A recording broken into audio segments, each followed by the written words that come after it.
ஆன்மீக சொந்தங்கள் அனைவருக்கும் அன்பான காலை வணக்கம். நாம் நம்மளுடைய சேனலில் தொடர்ந்து நிறைய சுவாரஸ்யமான ஆன்மீகம் சார்ந்த தகவல்களை தாங்க பார்த்துட்டு வந்துட்டு இருக்கோம்.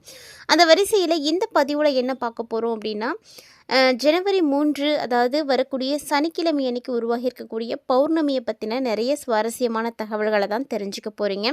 கூடவே பார்த்தீங்கன்னா, பௌர்ணமிக்கு பிறகு ஏற்படக்கூடிய கிரக மாற்றங்களானது துளாராசினியர்களுடைய வாழ்க்கையில் என்னென்ன மாற்றங்களை கொண்டு வந்து கொடுக்க இருக்குது அப்படின்றதையும் தொடர்ந்து பார்த்து தெரிஞ்சுக்கலாம்.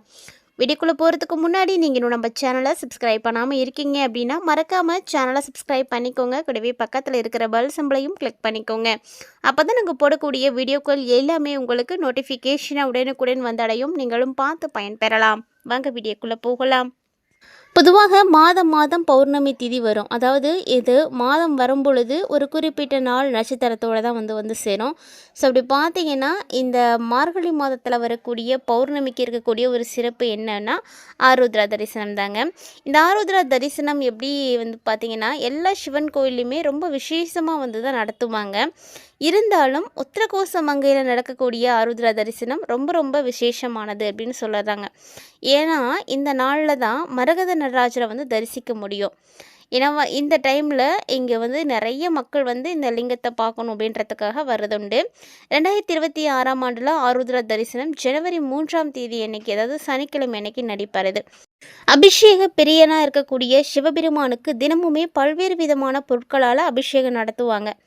ஆனால் சிவபெருமானுடைய நடராஜ திருமேனிக்கு வருடத்துக்கு 6 முறை மட்டும்தான் அபிஷேகம் நடத்துவாங்க. அதாவது திருமஞ்சன அபிஷேகம் நடத்துவாங்க. அப்படி மார்கழி மாதத்தில் சிறப்பு அபிஷேகம் நடத்தப்படக்கூடிய உற்சவம் தான் ஆருத்ரா தரிசனம். இந்த ஆருத்ரா தரிசனம் உத்தரகோச மங்கையில் ரொம்ப சிறப்பாக வந்து கொண்டாடுறாங்க.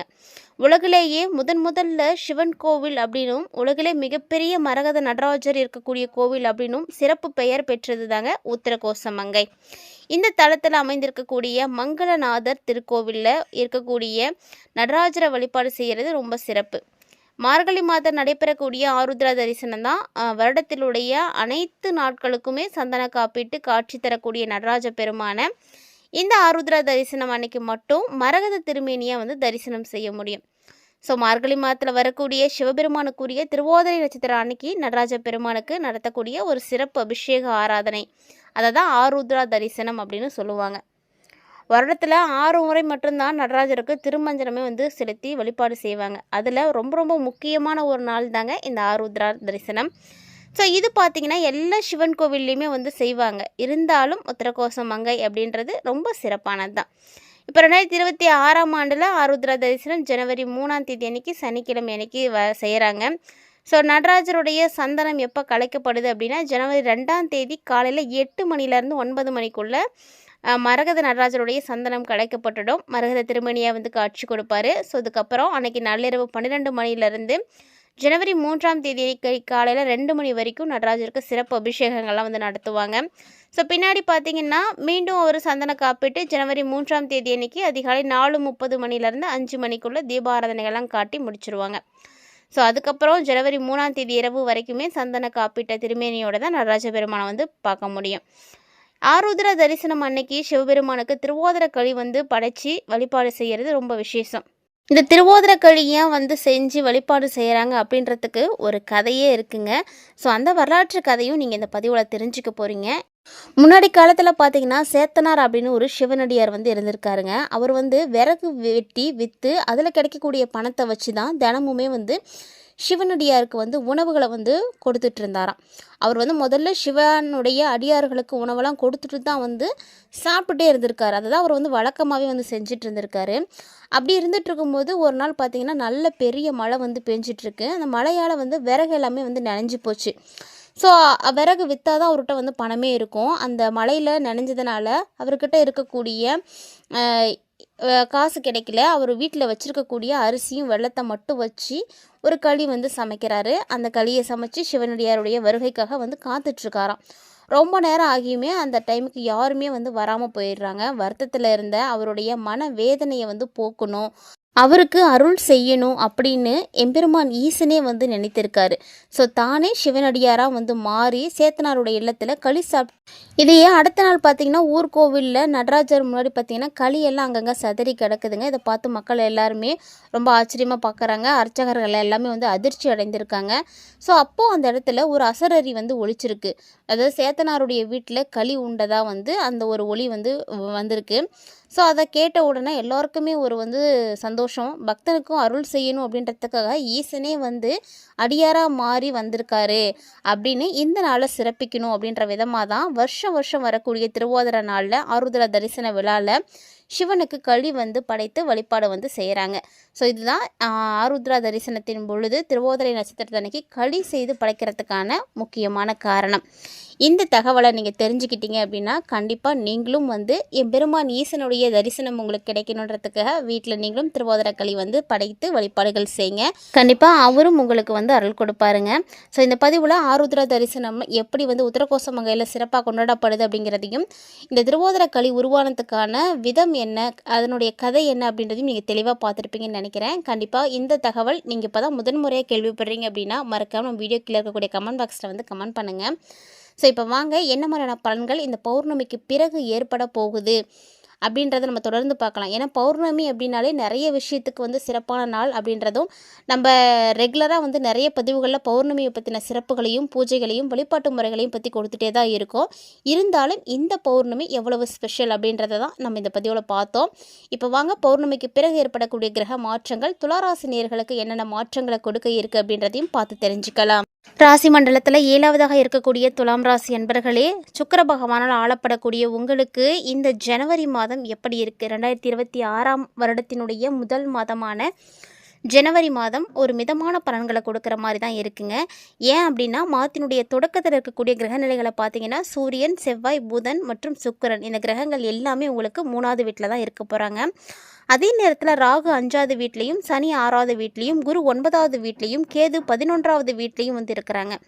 ஸோ இதனால் என்ன ஆகும் அப்படின்னா நிதி ரீதியாக இந்த மாதம் கொஞ்சம் உங்களுக்கு மிதமாக தான் இருக்கும். ரொம்ப வந்து நல்லா இருக்கும் அப்படின்னு சொல்ல முடியாது, ரொம்ப மோசமாக இருக்கணும்னு சொல்ல முடியாது. நிதி ஆதாயங்களுக்கான வாய்ப்புகள் எப்படி கிடைக்குதோ அதே அளவுக்கு உங்களுக்கு செலவுகளும் இருக்குங்க. ஸோ பார்க்குறதுக்கு உங்களுக்கு எப்படி இருக்குன்னா ரொம்ப மிதமானதாக தான் இருக்கும். அதனால் ஒரு சில நிதி சவால்களை நீங்கள் சமாளிக்கிற மாதிரி தான் இருக்கும். பெருசாலாம் உங்களை எந்த ஒரு பிரச்சனையும் நிதி ரீதியான பாதிப்புகள் உங்களை ஒன்றுமே பண்ணவே பண்ணாது, பயப்படாதீங்க.